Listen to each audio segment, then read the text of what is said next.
Ukraine के मोर्चे पर यूरोपीय देशों की दिलचस्पी और ट्रम्प के रुख ने पुतिन को वो करने पर मजबूर कर दिया जो पुतिन शायद कभी करना नहीं चाहते थे।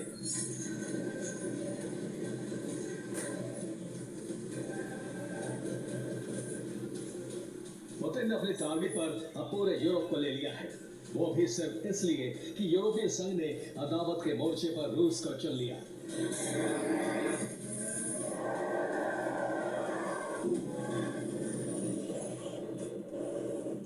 दरअसल पुतिन को यूरोपीय देशों की अपनी सुरक्षा के लिए तैनाती से आपत्ति नहीं थी, लेकिन उन्होंने सबसे बड़ी गलती ये कर दी कि उन्होंने सुरक्षा की गारंटी यूक्रेन का युद्ध में बने रहना मान लिया।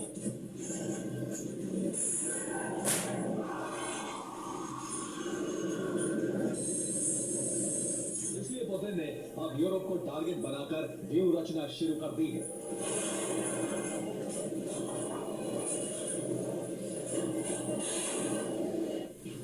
आर्कटिक में एटम तैनात, बाल्टिक तक विसार।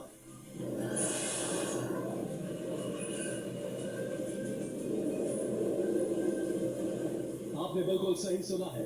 अब युद्ध की तैयारी सिर्फ हथियारों की तैनाती या दबाव बढ़ाने की रणनीति तक सीमित नहीं है, बल्कि इस तैयारी में न्यूक्लियर हथियारों की एंट्री हो चुकी है।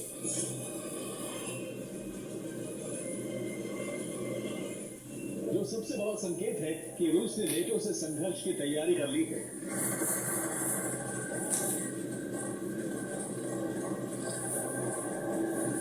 जिसकी पुष्टि रूस का आर्कटिक सर्कल करता है। जानकारी यह है कि रूस ने आर्कटिक सर्कल में रूस की परमाणु पनडुब्बियां इकट्ठा कर ली हैं। इनके अलावा समुद्री बेस पर रूस ने न्यूक्लियर हथियारों की तैनाती भी बढ़ा दी है और इन न्यूक्लियर हथियारों की तैनाती अमेरिका को टारगेट बनाकर की गई है।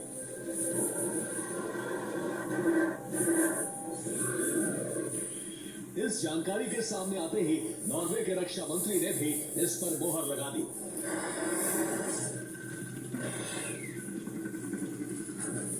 जिन्होंने इसे और विस्तार देते हुए कहा कि रूस कोला प्रायद्वीप पर निर्माण कर रहा है। इस प्रायद्वीप पर सबसे बड़ा परमाणु भंडार जुटाया गया है, जिनमें से ज्यादातर हथियार अमेरिका के दिशा में तैनात हैं और कुछ नॉर्वे और ब्रिटेन को टारगेट बनाकर तैनात किए गए हैं।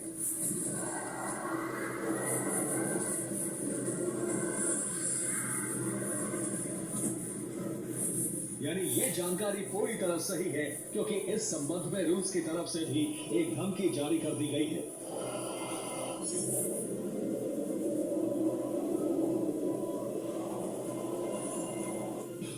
जिसमें कहा गया है कि अगर यूरोपीय देश यूक्रेन को लॉन्ग रेंज हथियार देते हैं तो वो बड़े परमाणु हमले का सामना कर सकते हैं और इन हमलों में बड़े पैमाने पर क्रूज मिसाइलें शामिल होंगी।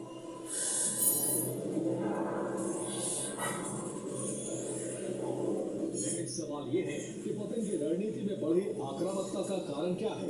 क्या इसके लिए जिम्मेदार सिर्फ ट्रम्प का रुख है या कुछ और भी है?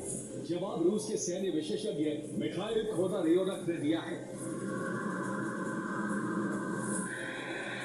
Вооруженными силами президент Российской Федерации Владимир Путин сказал, что в случае передачи дальнобойного оружия вооруженным силам Украины наш ответ будет ошеломляющим.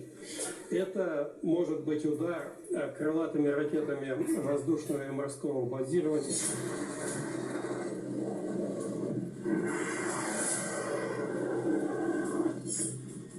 लेकिन सवाल यह है कि अगर यूरोपीय देश इस युद्ध को भड़का रहे हैं तो फिर रूस के टारगेट पर अमेरिका क्यों है? इस सवाल का सीधा जवाब है नेटो से बढ़ने वाला टकराव, जिसमें अमेरिका की भूमिका लीडर की होगी।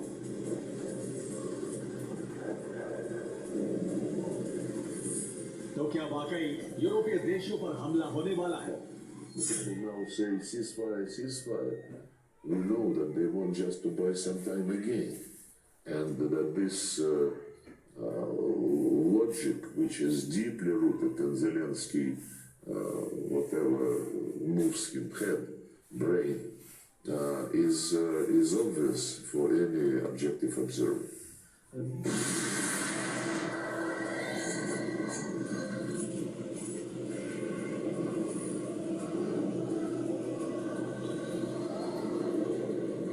अब रूस के इरादे साफ हैं।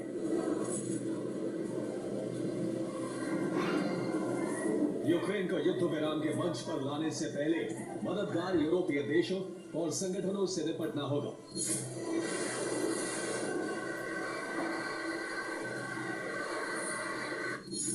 यही यूक्रेन में शांति की एकमात्र शर्त भी होगी और ये रूस की तैयारी से साफ झलक भी रहा है।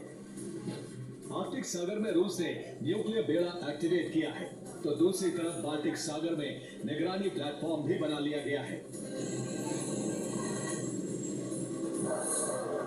आपने बिल्कुल सही सुना, आर्कटिक के अलावा यूरोप के लिए दूसरा बड़ा खतरा अब रूस ने बाल्टिक सागर में